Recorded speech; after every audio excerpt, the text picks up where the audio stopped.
الله أكبر. الله أكبر. الله أكبر. الله أكبر. الله أكبر. الله أكبر. الله أكبر. ما لاح صباح عيد وأسفر. الله أكبر. ما صام صائم وأفطر. الله أكبر. ما هل هلال وأبدر. الله أكبر. ما تأمل متأمل في الكون وفكر. الله أكبر. ما جاهد مجاهد وصبر. والحمد لله الذي سهل العبادة لعباده ويسر، ووفاهم أجورهم من خزائن جوده فأوفر، ومن عليهم بأعياد تعود عليهم وتتكرر. والشكر له سبحانه وتعالى على نعمه التي لا تحصى. وأشهد أن لا إله إلا الله وحده لا شريك له العلي الأكبر. وأشهد أن سيدنا محمدًا عبده ورسوله ذو الوجه الأنوار، صلى الله وسلم عليه وعلى آله وصحبه خير المعشر، وعلى التابعين لهم بإحسان ما أقبل نهار وأدبر. أما بعد، فيا أيها الإخوة المسلمون، هنيئا لكم في هذا اليوم السعيد، هنيئا لكم حلول هذا العيد. إنكم في يوم تبسمت لكم فيه الدنيا أرضها وسماؤها وشمسها وضياؤها. صمتم لله شهر رمضان وقمتم لياليه الحسان، ثم جئتم اليوم إلى مصلاكم تكبرون الله وتحمدونه على التمام، وتشكرونه على التوفيق للصيام والقيام. فيا حسرة من فاته خير رمضان، شتان بين من حظه فيه القبول والغفران وبين من حظه فيه الخيبة والخسران. روى الإمام الترمذي عن أبي هريرة رضي الله عنه أن رسول الله صلى الله عليه وسلم قال: رغم أنف رجل دخل عليه رمضان ثم انصرف قبل أن يغفر له. وبمناسبة هذا الاجتماع المبارك المبروك الذي نتقرب فيه إلى الله بالفرح والسرور، سيكون عنوان خطبتنا بحول الله تعالى هو تذكير صلحاء الأنام بتجليات العيد في الإسلام. ذلك أن حقيقة العيد لا تكمن في المظاهر والشكليات، وإنما تتجسد في المبادرة إلى عمل الصالحات. وإليكم هذه أو بعض هذه التجليات.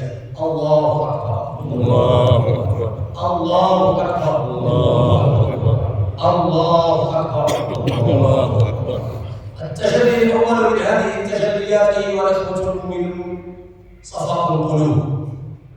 فالعيد هو فرصة ومناسبة عظيمة لتطهير القلوب من أضرار الحقد على الإخوان، فلا يبقى فيها إلا بياض الألفة ونور الإيمان، إذ لا سعادة في الدارين إلا بسلامة الجمال. يقول الله تبارك وتعالى عن نبيه إبراهيم عليه السلام: ولا تخزني يوم يبعثون يوم لا ينفع مال ولا بنون إلا من أتى الله بقلب سليم. سئل ابن سيرين رحمه الله تعالى فقيل له: وما القلب السليم الذي ينفع صاحبه هذا؟ فقال: الناصح لله عز وجل في خلقه، أي لا غش فيه ولا حسد ولا غل. هذا هو القلب الذي ينبغي ويجب أن يعيش عليه صاحبه في الدنيا حتى يجده يوم القيامة كما قال. وروى ابن ماجه عن عبد الله بن عمرو رضي الله عنه أنه قال: قيل لرسول الله صلى الله عليه وسلم: أي الناس أفضل؟ وكلنا يريد أن يكون ذلك الرجل أن يكون أفضل الناس.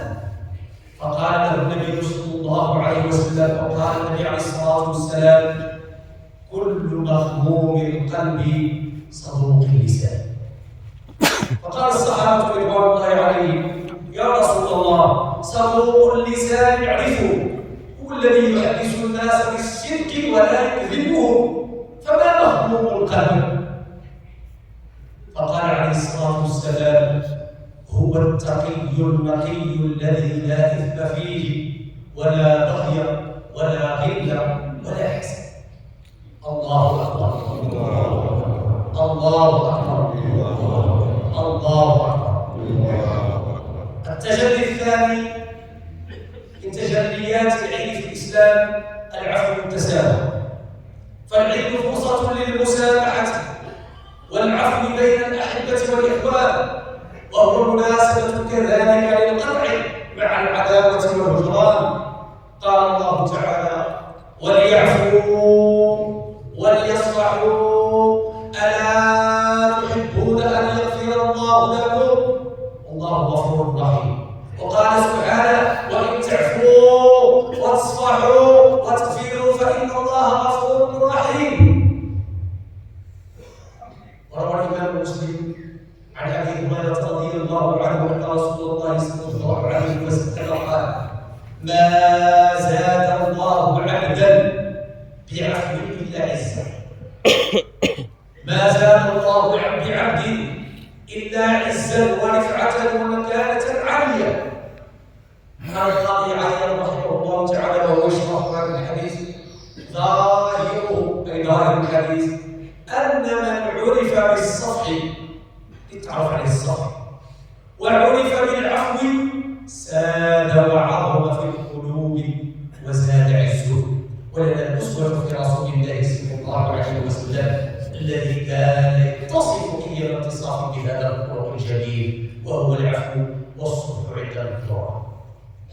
وروى الإمام البخاري رضي الله عنه عن أبي أيوب الأنصاري رضي الله عنه أن رسول الله صلى الله عليه وسلم قال: لا يحل للمسلم أن يهجر أخاه فوق ثلاث يلتقيان فيصد هذا ويصد هذا وخيرهما الذي يبدأ بالسلام.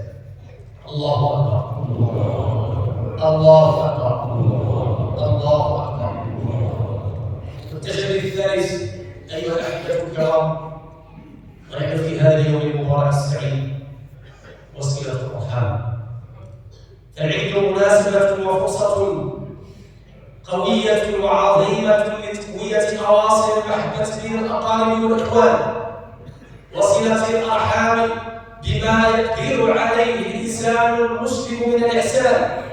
وأخص بالذكر الوالدين اللذين هما سبب وجود الإنسان. قال الله عز وجل: واتقوا الله الذي تساءلون به والأرحام إن الله كان عليكم رقيبا. وروى الإمام البخاري عن أبي هريرة رضي الله عنه أن رسول الله صلى الله عليه وسلم قال: من كان يؤمن بالله واليوم الآخر فليصل رحمه.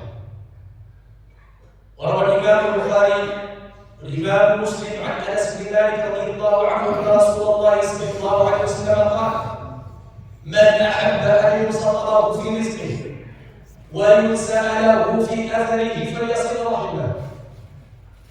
لما الله تبارك وتعالى إنه يجعل البركة له في عمره، وأن يجعل له البركة في الرزق وفي كل ما يحب وفي كل ما ينام.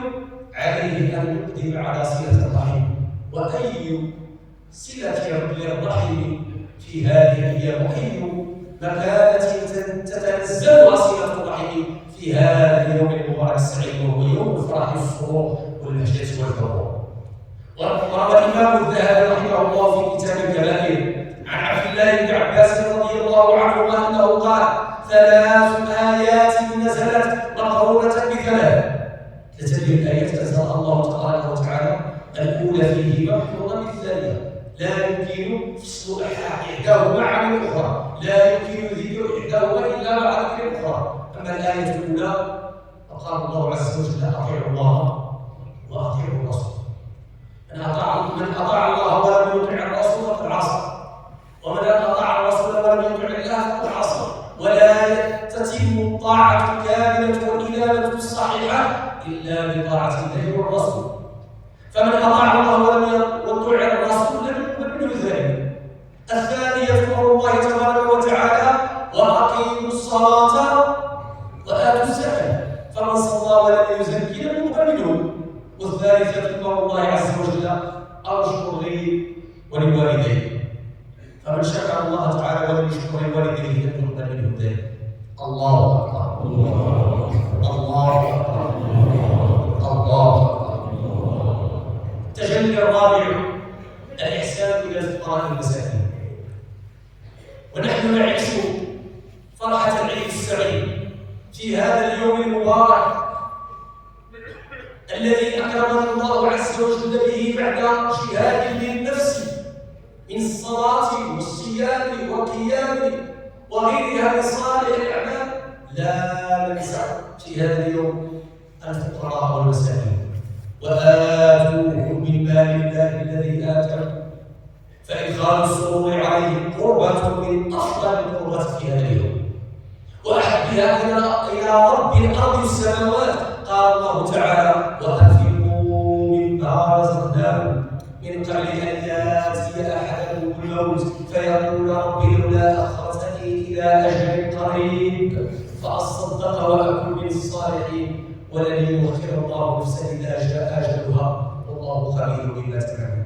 وقال سبحانه: وما أنفقتم من شيء فهو يخلفه وهو خير الرازقين. وروى الإمام الترمذي عن عبد الله بن سلام رضي الله عنه أن رسول الله صلى الله عليه وسلم قال: يا أيها الناس أفشوا السلام وأطعموا الطعام وصلوا والناس نيام تدخلوا الجنة بسلام. اللهم اجعلنا من أهل الجنة. اللهم اجعلنا من الذين يفشوا السلام ويطعمون الطعام ويصلون بالليل والناس نيام حتى يدخلنا ربنا سبحانه وتعالى جنته بسلام. نفعل الله وإياكم بالقرآن المبين وبأحاديث الأولين والآخرين، وأجرني وإياكم من عذاب المبين، وغفر لي ولكم ولسائر المسلمين. استغفروه من كل ذنب يغفر لكم إنه هو الغفور الرحيم. والحمد لله رب العالمين.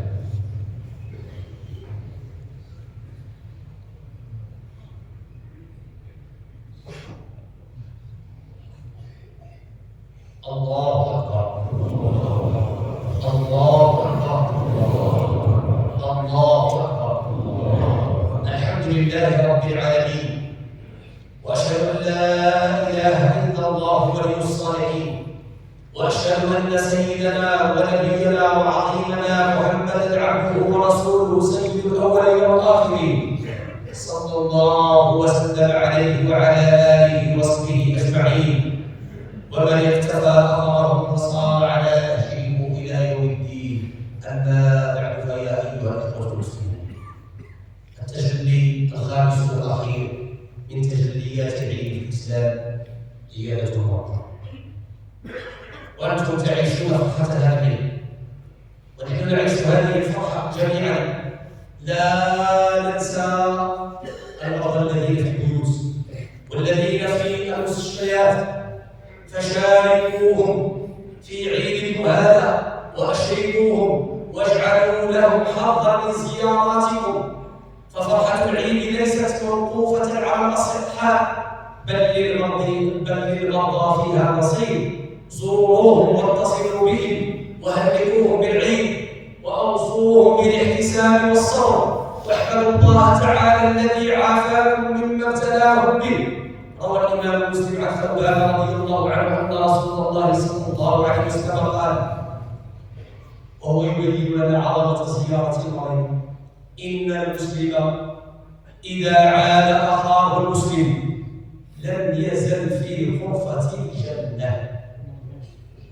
لم يزل ما دام وجوده بقرب ذلك المريض وما دام في تلك الزيارة وهو قائم في غرفة الجنة. قيل: يا رسول الله وما غرفة الجنة؟ قال: قال جناها. وجناها أي تلكم الثمار التي تجنى عند التقديم.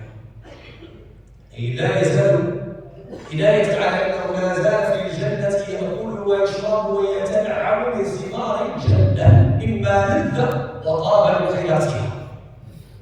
وروى الإمام الترمذي عن أبي هريرة رضي الله عنه أن رسول الله صلى الله عليه وسلم قال: من عاد مريضا أو زار أخا له في الله ناداه ناد أن طبت وطاب ممشاك وتبوأت من الجنة منزلا. بالله عليكم أيها الأحبة الكرام، كلنا يسعى وكلنا يريد وكلنا يتمثل قول الله عز وجل وهو يدعونا إلى المصارعة إلى الجنة أو إلى السرعة إلى المشي إليه وإليها بسرعة. سارعوا إلى مغفرة من ربكم وجنة عرضها السماوات والأرض أعدت للمتقين الذين ينفقون في السراء والضراء والكاظمين الغيظ والعافين عن الناس والله يحب المحسنين. سابقوا إلى مغفرة من ربكم وجنة عرضها كعرض السماء والأرض أعدت للذين آمنوا بالله ورسوله ذلك فضل الله يؤتيه من يشاء. اتقوا الله وتعالى واغتنموا العلم لتطهير هذا القلب ولتطهير هذا الجنان والتصالح مع إخوانكم وتعاهد الفقراء بالإحسان وعيادة المرضى من الأهل ومن المعارف ومن المسلمين ومن الجيران. تنالوا محبة الرحيم الرحمن وتسعدوا في الدنيا حين تقفون بين يدي الملك الديان. اللهم اجعلنا منه يا رب العالمين.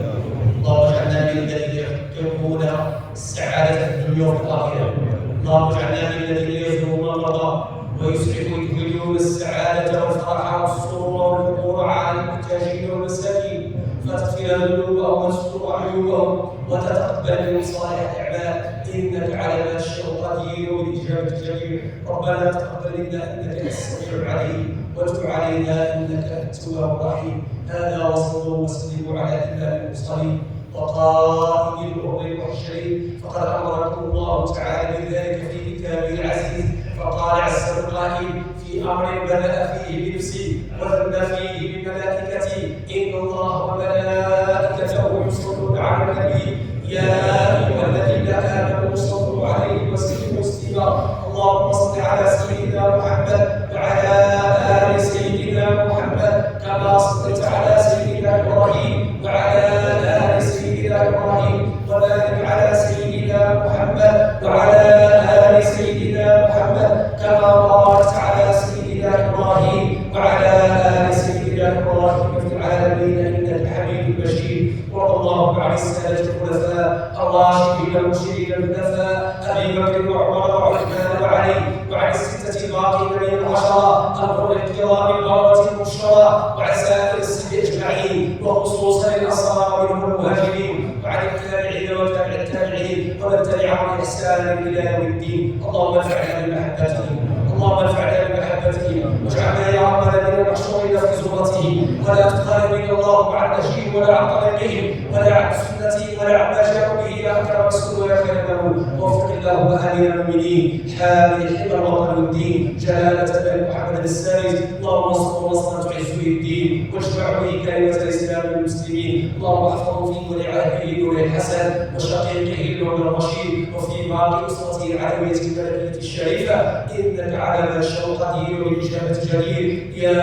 نعم المولى ويا نعم النصير. وارحم اللهم فقير الامه والاسلام جلاله ملك مولانا محمد الخامس وجلاله ملك الحسن الثاني. اللهم طيب ثراهما وبوئهما مقعد صدق عندك يا ارحم الراحمين يا رب العالمين. وارحم اللهم المجاهدين من هذه الامه وارحم اباءنا واجدادنا. اللهم اغفر لنا ولوالدينا واغفر لاشياخنا واغفر لمن له الحق علينا واغفر لمن حضر وغاب من اخواننا واخواتنا واغفر للمسلمين والمسلمات المؤمنين والمؤمنات الاحياء منهم والاموات انك سميع قريب مجيب الدعوات.